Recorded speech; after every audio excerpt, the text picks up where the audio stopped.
Hi guys, this is me again. Mm, Before I get to all of this, I'd like to say a word of prayer. Heavenly Father, we thank you for this day. Thank you for being in my life. Thank you for continue to protect and bless and guide me, and for the strengthening of the mind, especially the mind, because sometimes our mind needs help in so many ways to function daily. So I want to thank you today for your goodness, your mercy, and your grace, and your love towards me. I just love loving you, Lord. And I hope those who are watching this video will also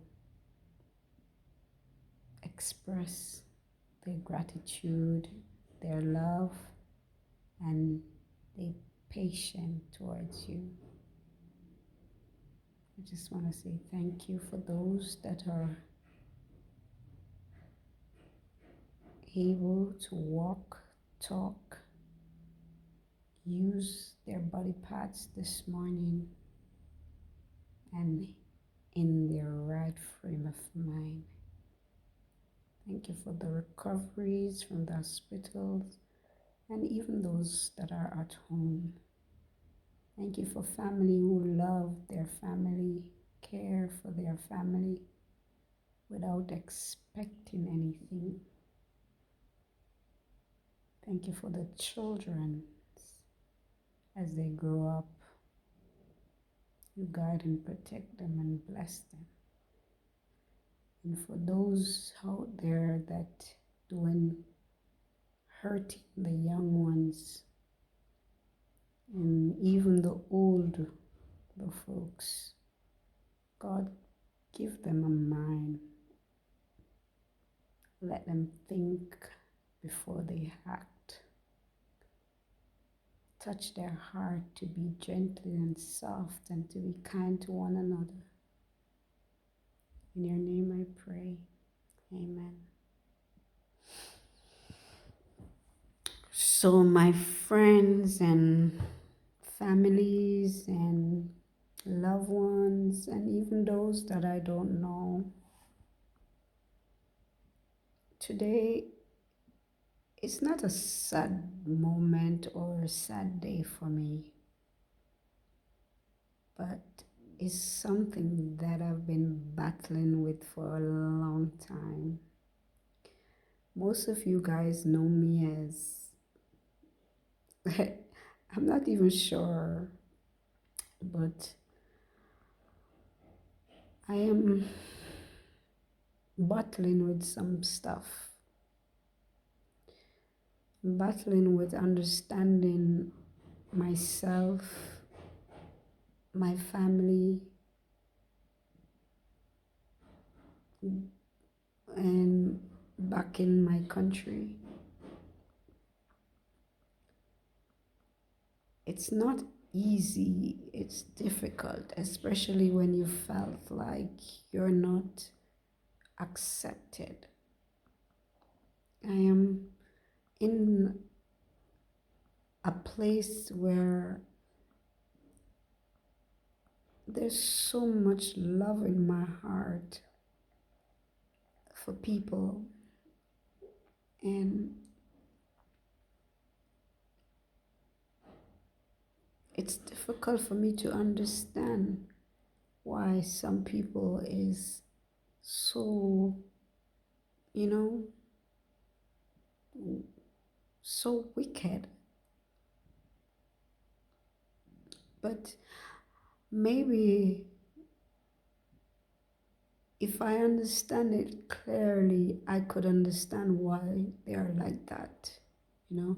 And sometimes nobody know why a person is so hard and so wicked, and you know, it's not really wicked, but so, and being back here made me realize that the way I grew up away from my family, it's difficult for me now. Understanding it now, it's difficult. I love my family very much, but as a child, I never grew with them. My mother, my father, my sisters, my brothers. I don't understand them. I tried.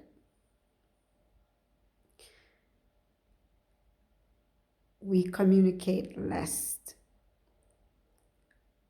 The more we communicate is only on things, if it's exciting or if it's pleasuring. But as to do with matters of the heart or business or just being there for one another and talk.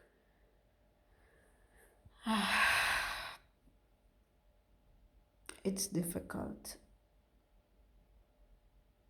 I don't understand my mother and I don't understand my father.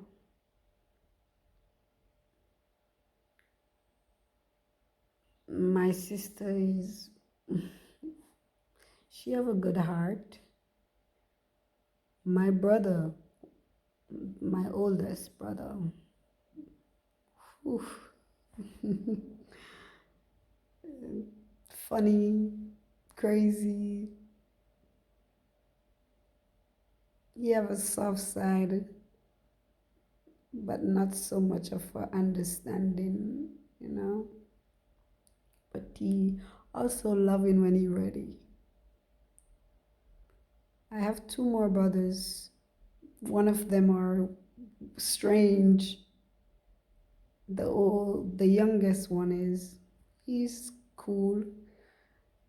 He don't talk too much. Always up in his games. You know, he like the phone, the computer, and stuff like that. I have an older sister.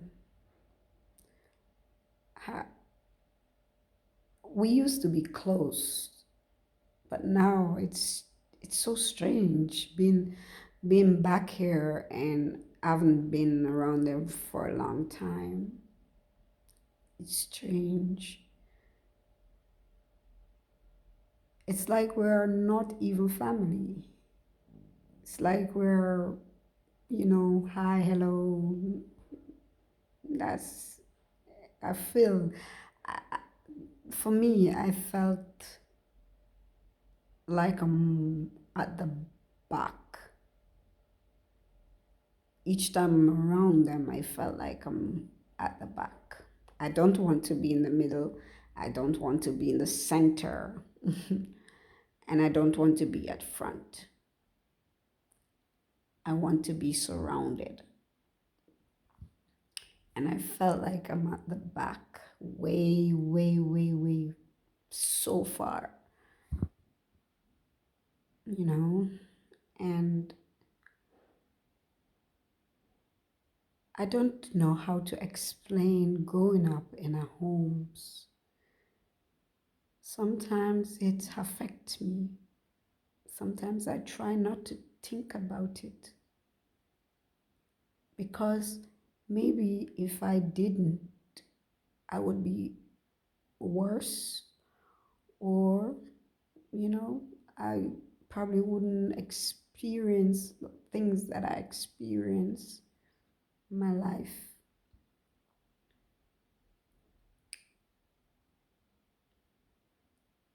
And when you're in our homes, you have to be strong. You have to be a fighter because sometimes you have to protect yourself. Sometimes you have to, always on the lookout or try your best not to get into any trouble with the girls. And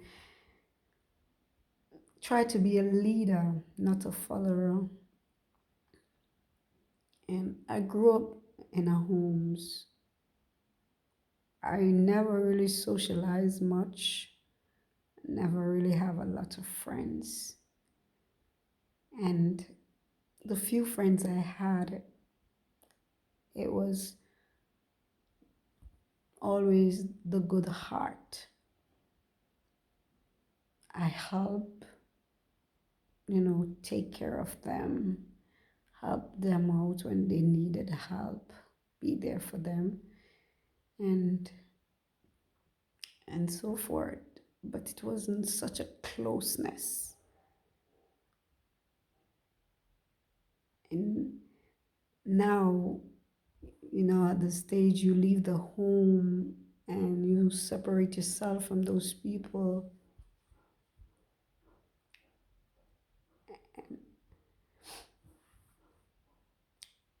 it puzzles me because having a mother and a father at that time, strong parent, they wasn't old, they was young, but they were strong. And I have to grow the way I grew up. It it affects me sometimes. It, I think about it a lot. Even now, I'm scared to. Back then, I scared to have kids because I didn't want my kids to grow the way I grew, or my the the affliction that I went through. My kids would go through the same thing. And now I don't know if it's possible for me to have a child. And all these things, all these things is, affecting me sometimes. I think about it a lot. It worries me. And being being back here now with my family, I felt different. I don't felt like I fit in. I don't felt like I am a part of them. And it was like that from ever since, from I was 9 years old. I felt like I was a stranger. But I do love my family very much, as I said before. And go, growing up with so many different personalities make me think about my life a lot, especially my family. My mother is strange. My father is.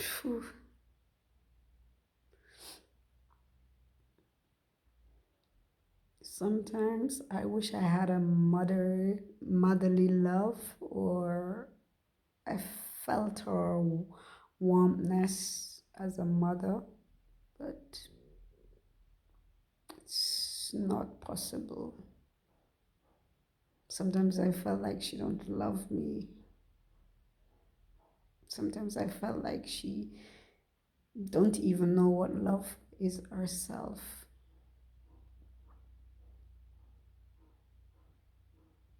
And I can understand because maybe she didn't grow up with that, you know, as a child.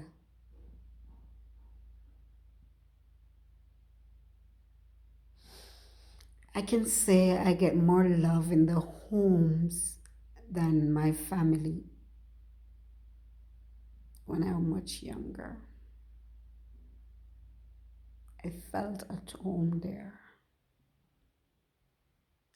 to the point where I choose to go to the homes than to go back home to my own family. At the age of 15, I choose that. I didn't know why I choose it at that time,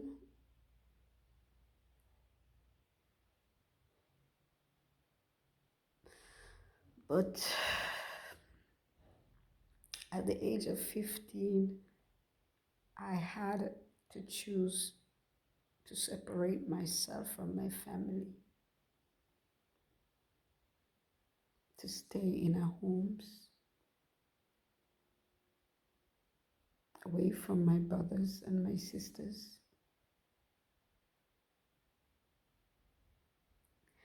Now I'm here, it's difficult for me. I know everybody grew up, everybody become men and women, and they're old enough to be on their own.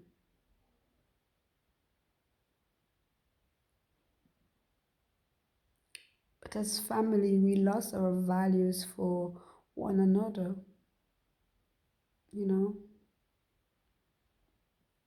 We think if it's not enough, there's not enough attention. Maybe I'm seeking attention from my mother at this age. Maybe I'm doing it the wrong way.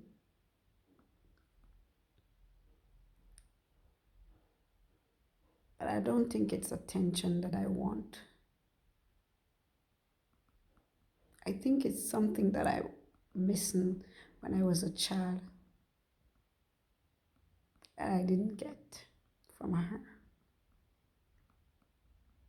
as a mother.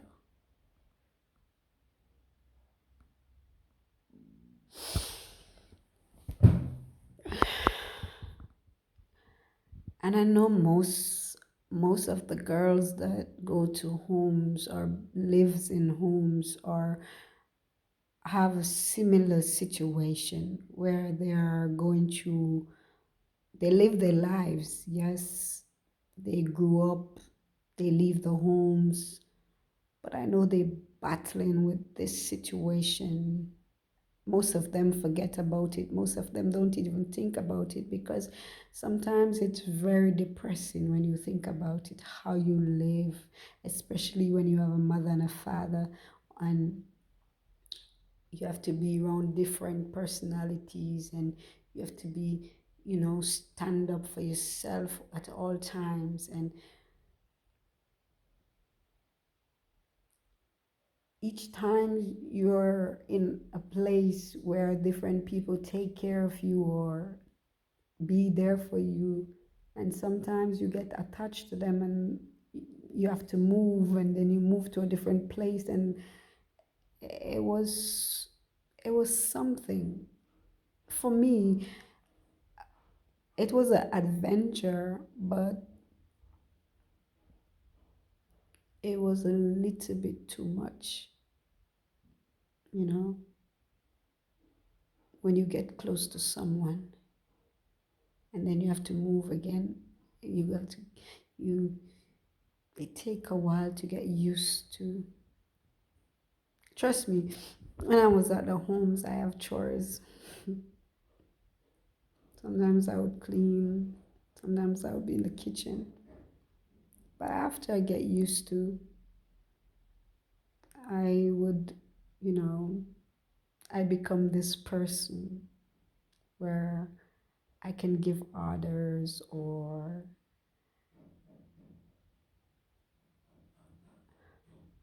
I never really like to tell people what to do, but I think that was one of my responsibility, being a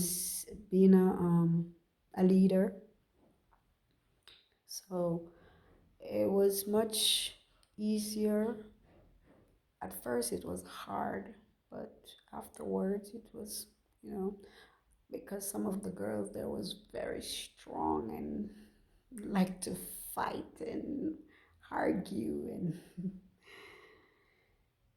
so it was difficult at first. And you have to be shouting all the time and, bullying them to do their work or forcing them, or I, I didn't like that. But afterwards, it was okay, you know. Mm, I learned a lot. It helped me to be strong,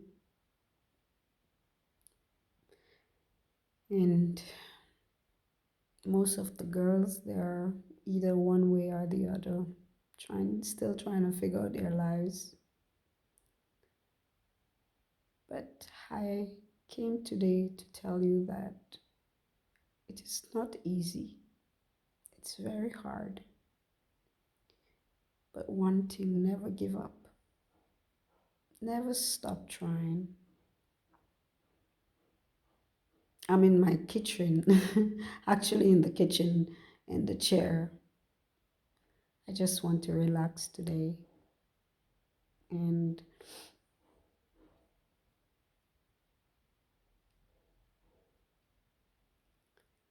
always share what you have with each other, no matter how small it is.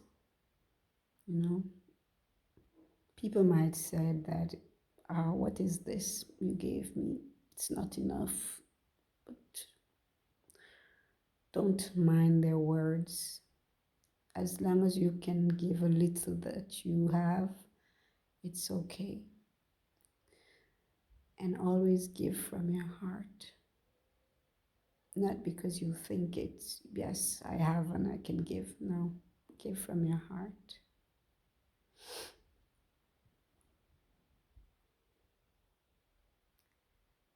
And when I leave Jamaica and I went to the Bahamas, I came back here now, and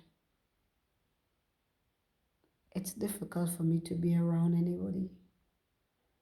I'm always by myself. I like to be by myself. I get so used to it. Some people say it's depression, some people say it's crazy, or I don't know. I don't know, but it's difficult for me to be around my family. I would love to be around them every day, but I felt empty, you know? I felt I felt something. I don't felt this warmness.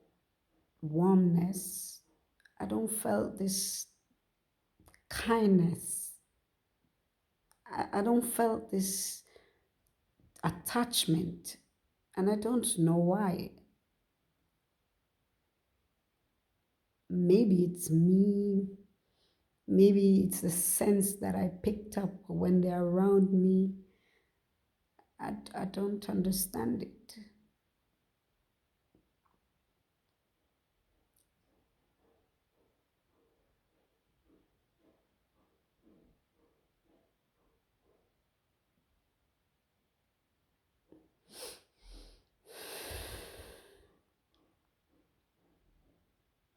I know a lot of young ladies out there going through some stuff. Maybe their family don't care about, not say they don't care about them, but they have to fend for themselves at the age of maybe 15, 13, 11, and it's really wrong. If you need to take care of your kids, you need to be there for your kids, no matter how small it is. Be there for your children. Stand up for your kids. See them through, help them, love them, protect them. Because at that age, they need protection. Look at me. I was only 9 years old. 9 years old. No mother, no father. And they were strong and healthy. They was alive. Nothing wrong with my father and my mother at that age. And I have to grow up from one place to the next, from one abused aunt. I didn't go to school, and the time that I go to school, it was so late. I have to tote water from a long distance to a far distance every morning, clean, wash, while their kids gone to school. I suffer in the hands of my own family, my aunt.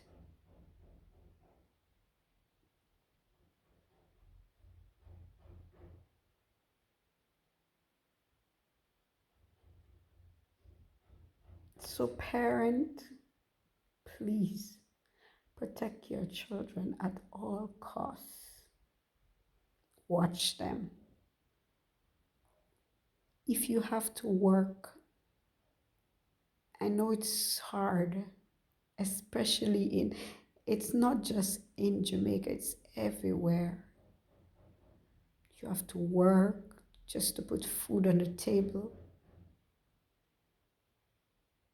You know, the government, they said it's for the young generation, it's for the kids, it's for this, it's for education, it's for that. But if you, as parents, do not look out for your children, no one will. Some people, yes.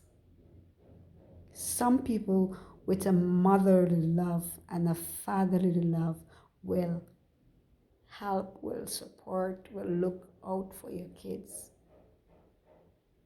But some people, they don't care.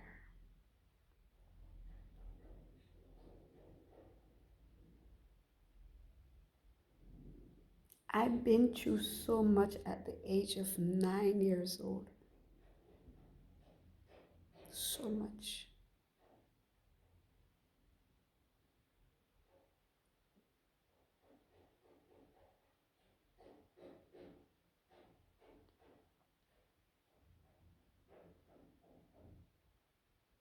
No matter to help me with my homework or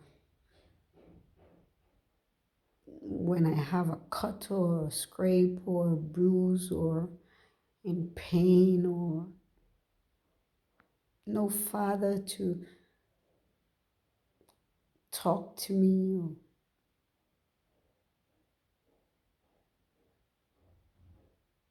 say good night or tell me that I loved you, my daughter.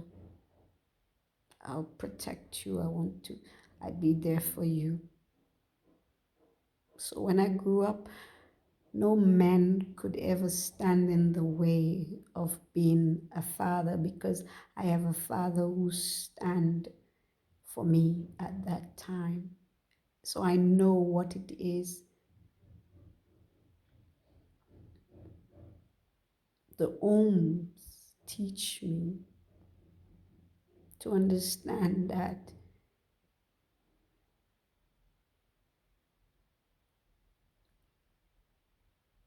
men can only satisfy you a certain way.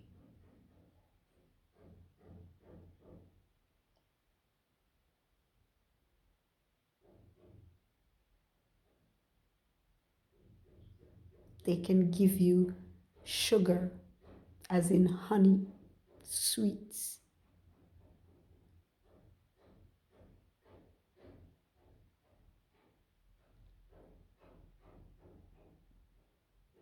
And if you understand what that means,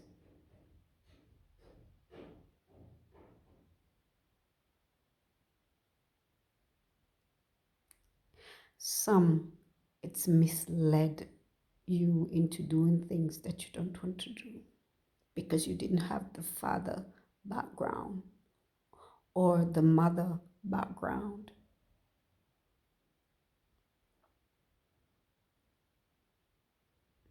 And you struggle with these things as a child. You grew up, and because you didn't have the fatherly love, Everybody you see, you yearning for that love. You want that love. You need that love because you need to know what it feels like to be loved. And so everybody comes and I love you. You accept. And so far you keep getting hurt one way or the other. I want to say a big thank you for the mothers of the mothers that work in the girls' home. A big thank you for those that leave their children to help those that are in need of help. I mean, not all of them are good, but some of them, they are good mothers.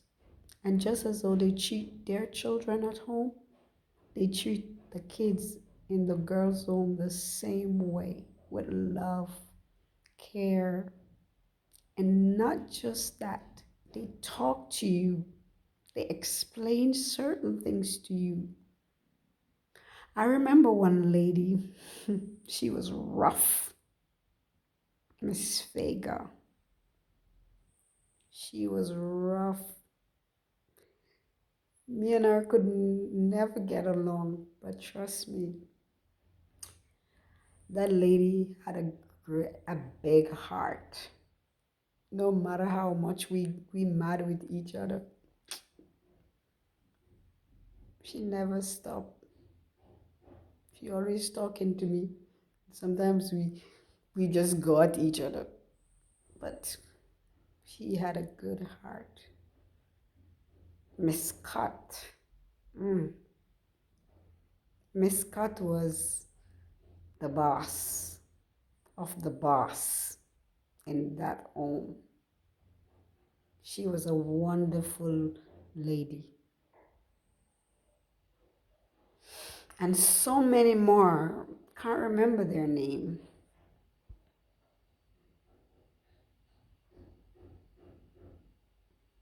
So many more.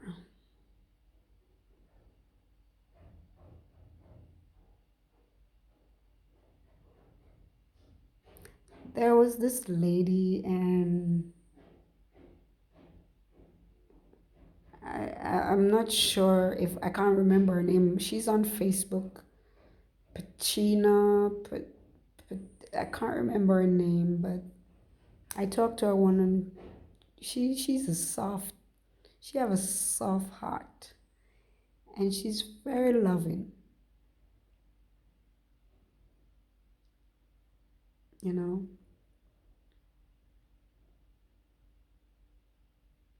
And there's another one. It's difficult to remember those names, but there's a few of them with a great heart. And even though they say Mr. Morgan was miserable at times, but he was a great man. He always be patient with me. I can't, my head couldn't take nothing. You could you could open the brains and put it inside. You would not accept it. Sorry.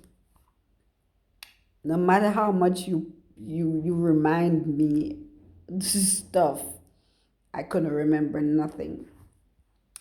And Mr. Morgan would be patient with me. Sometimes he's so, I know he's tired of me coming in the office all the time. I just want to read, I want to know figures. So I would go inside his office every now and then, probably every evening.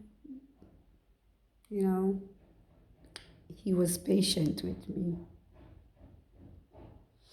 The girls them used to say that I'm dunce. I think that's the word, because I never understand anything in those classroom. I couldn't read. I couldn't. I write very slowly. you know.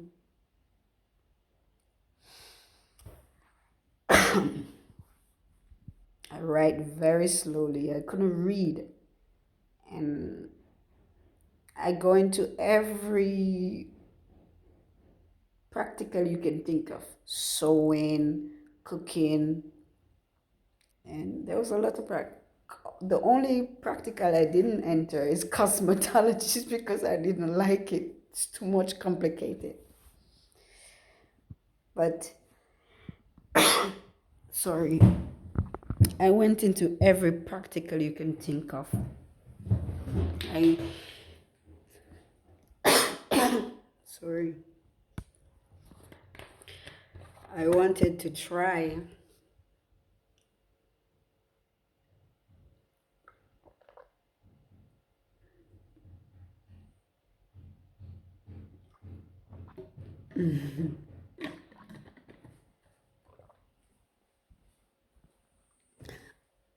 As I said, I wanted to try to see because it was difficult for me to read and write. I wanted to try to see if I could actually, do have a skill, you know. But I never give up on the cooking. I tried nursing, didn't like it that much, but I know it pays. But I never give up on my cooking, never. And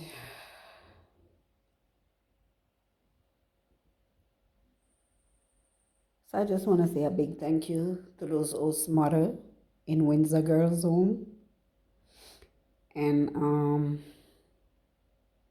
Glen Hope. Yes, Miss the lady in Glen Hope was really rough with me. uh, I was at that time I was angry. I was angry at myself. I was angry at my parents. I was angry at everything, you know, because I have to choose to go to the homes, and I have a father and a mother, so I was angry. So every day I would do something, not bad, but I wouldn't say it's bad. That would cause me to get spanking. And I mean like 30 lashes or 10 lashes, 30 lashes in the hand. It was really hard because it's a piece of thick, I would say, a board or ply or something like that. Yes. So when I go to Glen Hope, I fight a lot. And the girls there are wild and they like to fight. So, but after a while, it was okay. I got used to it, start to learn the rules, the routine, the regulation, being in a small little corridor with, I mean, maybe about 50 girls locked up behind girls. Yep. And you have to sit down, one foot this way, one head that way, you know, so we could fit. Sometimes it was so hard, but we make it work. When I first go to Glen Hope, I thought I was in prison, jail. There was a small passage, and you have to sit facing each other on that small passage, and you was grilled in before you could go inside the dormitory. You was grilled in. And so I start learning to accept where I could have more privilege to go outside, to do things, and but I was still angry. And my good behavior and me for a movement to St. Bay. I went to the Windsor Girls Home in St. Bay. I was there for a period of time. Yes.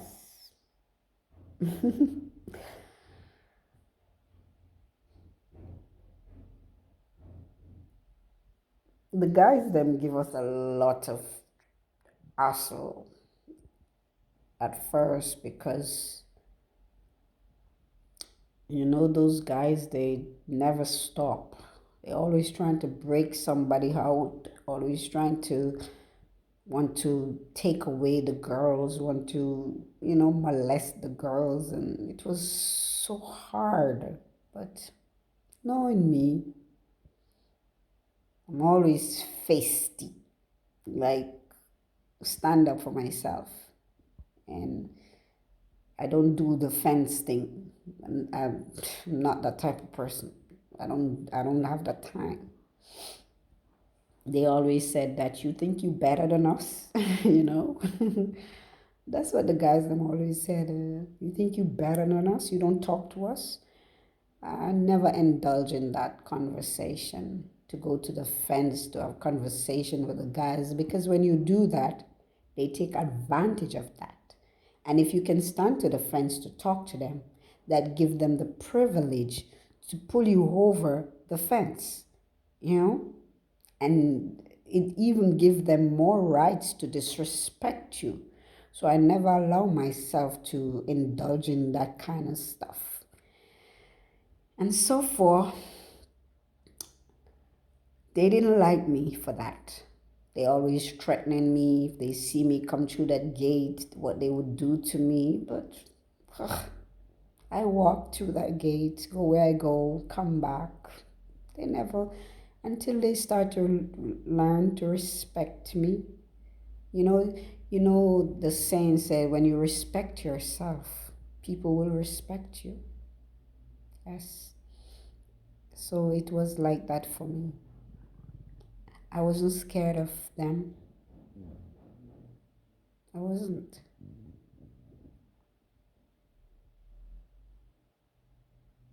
But you never know what a man have in the back of their mind. You never know. I always scared for the girls them sometimes. Always scared.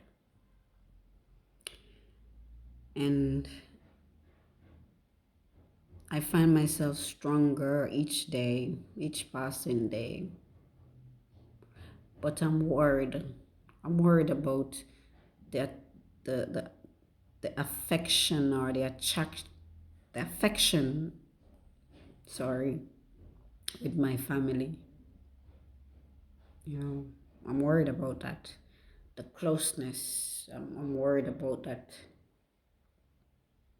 I don't know if I'm selfish or self-centered, or I don't know if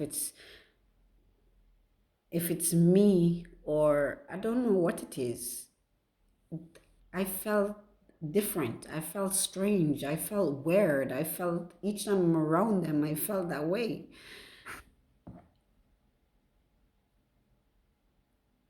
And when my mom come around, she would stay for like a couple minutes and then she say, I have to go now.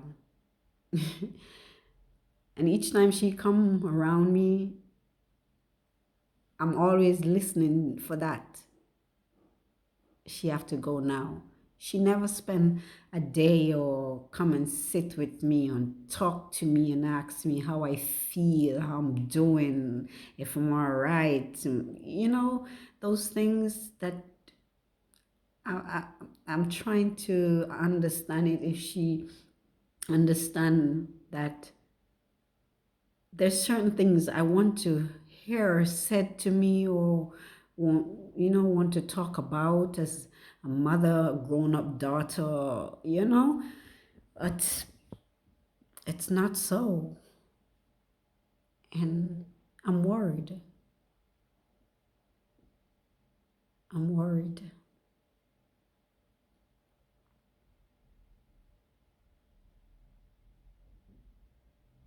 The way we live as family, I'm worried.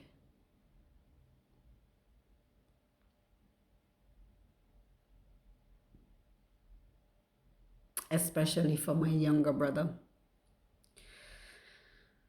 Um,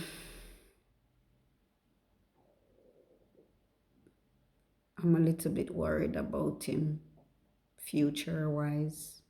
I know he's brilliant because he's the only one that goes to high school. Yes, he go to high school, he go to Hart, he know much about the computer, anything about the phone, the computer, anything to do with gadgets. He know a lot about it. So I'm a little bit worried about him. My other brother, not my elder brother, he kind of strange. My elder brother now, I don't know what to do about him. And I know I can't help everybody. I'm still trying to figure out what to do with my life. I know I want to start a business. Yes. But I'm taking my time. Taking my time. I'm scared of taking the vaccine. I need to go back to the Bahamas, but I'm scared of taking the vaccine. I have a contract to go for a job, and I'm scared of taking the vaccine. I don't know why it's a phobia, you know.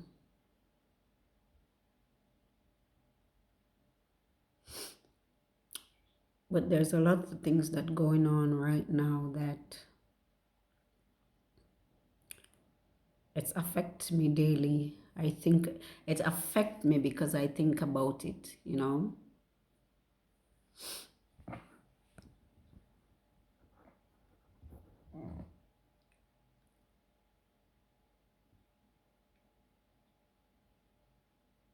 I'm scared to have I am scared to have kids. Yes, because of my parenting. I know I would be a great mother. I know that for sure. But I'm scared. I'm scared of having a man in my life again. I'm scared of getting involved, which is the same thing, relationship.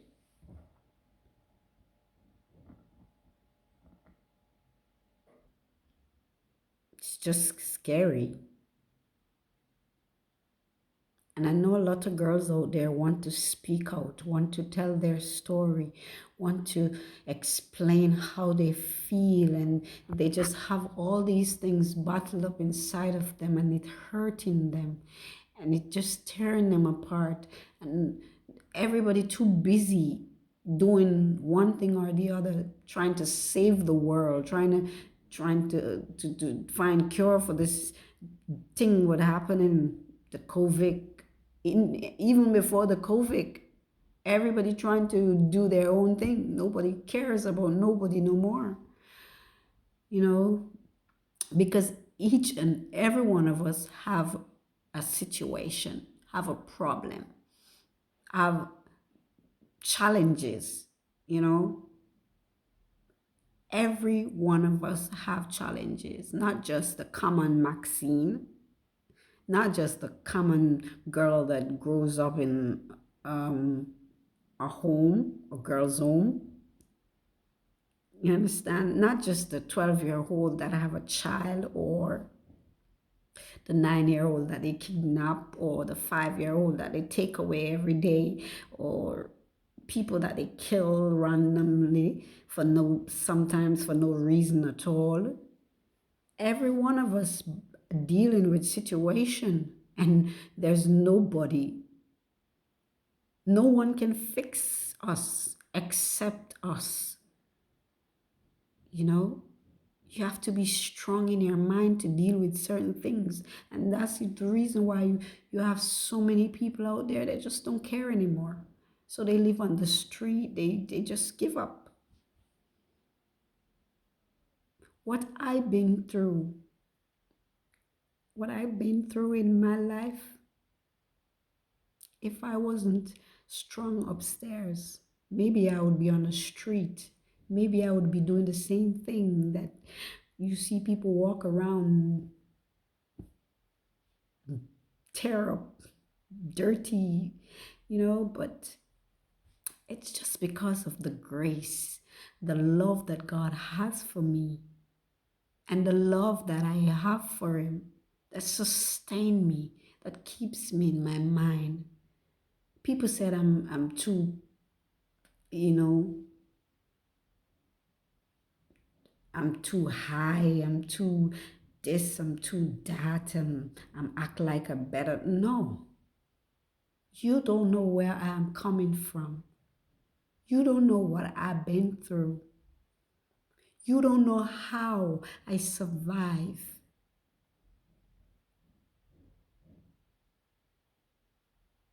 You don't know how I maintain this right here. I may don't have a child. I may don't have nothing to my name. I may don't have a family, or in family that loves, because some of us don't know what the word love is. Some of us don't know what the meaning of love is. It's about, some of us only think, if you gave me something, I love you. If you can give me something, yes, I love you. But after that thing is finished, what happened?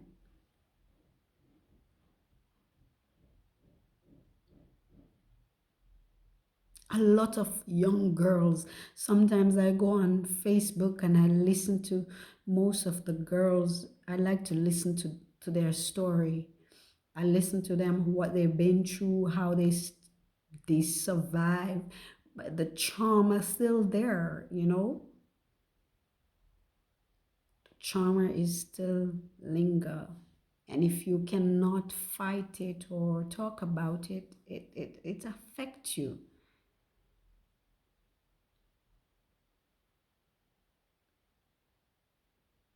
I know we having challenges right now, but it needs to, even in church, people are so high and mighty, and they don't care about other people's feelings or what they're going through, or they don't have the time to listen, because they have the time to preach and cast out demons and do all these things. But that's what you're there for. When you see people going through, you praying that, oh, depression is a part of this, and it's a satanic this, and it's a sick. Come on, man. People depressed because of what they've been through in their life, what they're going through. People depressed because they don't have the love from their family. People depressed because they don't know where their next meal is coming from. It's not of nothing to do with demons, and have nothing to do with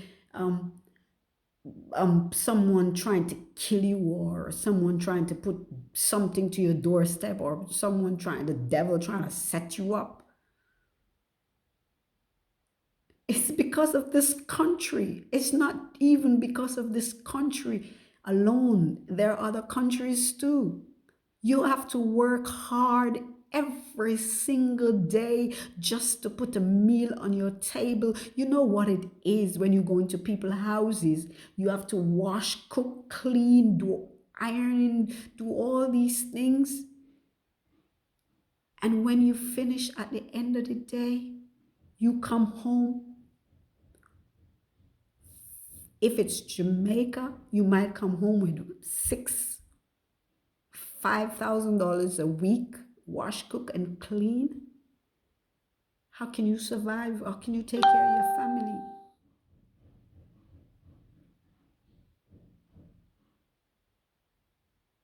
You have to be depressed. You have to be, because you're thinking, your brains keep going, working around the clock, trying to figure out how to do these things.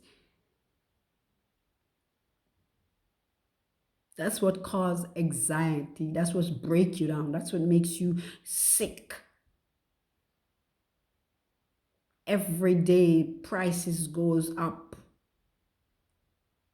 Every day you going somewhere, you gotta find $200 to pay fare. If you go to the shop to buy meat now, it's so expensive. Come on, chicken back, chicken foot. Come on now. How can you not be depressed? How can you not be depressed when sometimes you only have $200? You need a pound of flour. You need some chicken back to, or chicken to go cook for your 4 kids, and you don't have. You only have $1,000 when you go in the shop to buy all these things. You have to buy salt. You have to buy butter. You have to buy oil.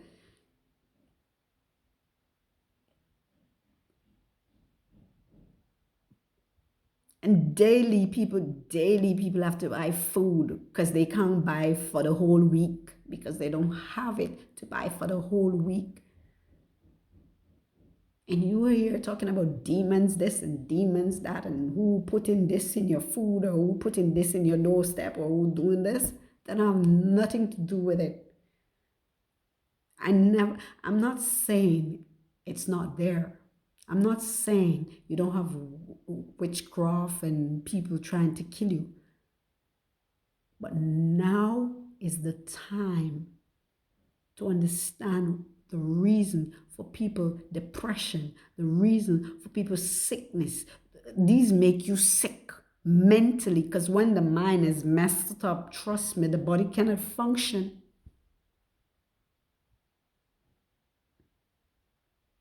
And a lot of young girls today is suffering, no father to help them with their children.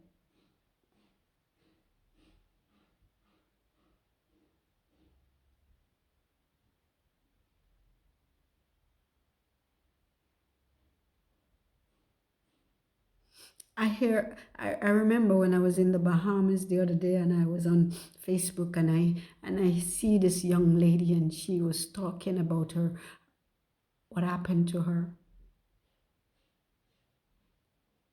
what she been through, what she going through.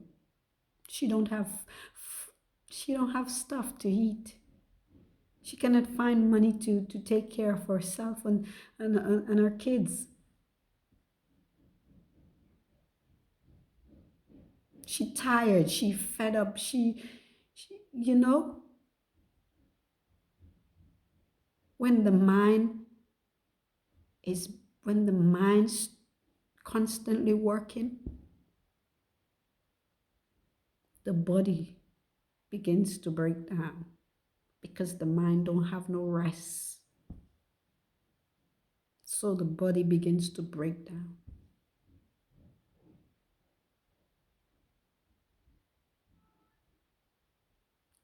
Everything in this country is expensive. You go into the shop with $1,000, you need another $1,000 to cover what you go into the shop for. How can you survive every day if you have to buy food every day? You catch the taxi to go to work. $200 for the taxi to go to work every single day, back and front. Some people catch two. So it's four. Two to go to work, two to go to work, two to come back. So it's four. How much money can you make to pay that fare for the whole week.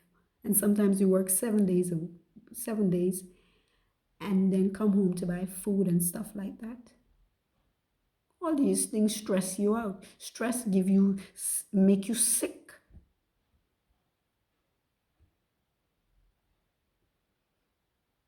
Stress make you sick. It break you down.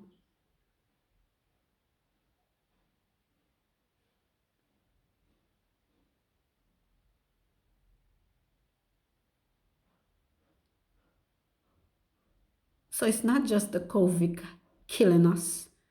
It's not just the phobia killing us. Think about it. The country, the prices, the politicians, the society,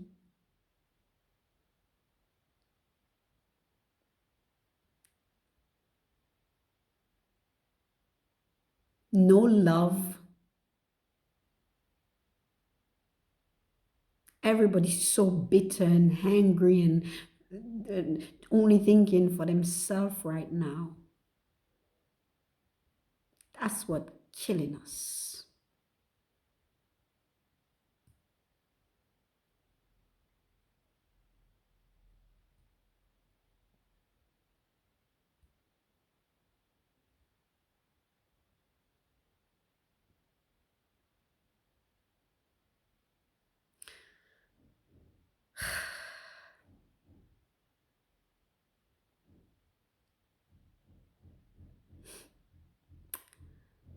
My people, it is rough.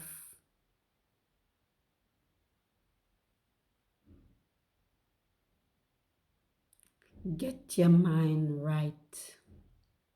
Because if you allow your mind to continue to work all the time, it's not just the COVID is gonna kill you. It's your mind.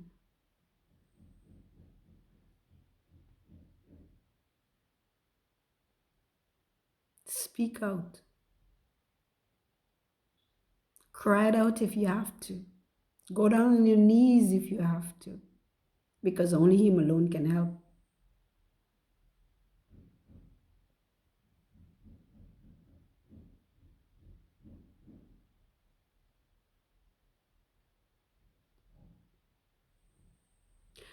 When I see when I felt the way I felt around my family,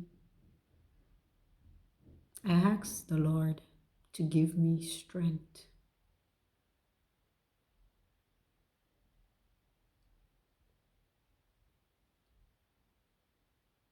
Strength. You know why? Because without that strength, I can't be strong. I cannot be strong. So I need that strength to be strong. Because it's difficult. It's difficult to be around your family, your loved ones, and you felt like you're not even there. You felt invisible.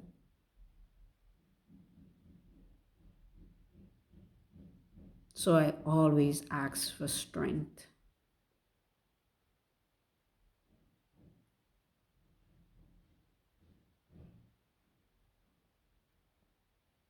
Young ladies, don't give up. And don't let your mind control you. I know some of us have to do things to survive. But if you can do better, don't allow anybody to use you. Fight. Fight. Don't give up.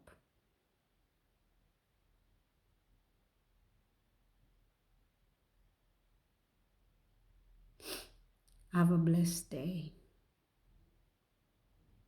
and ask the Lord for strength.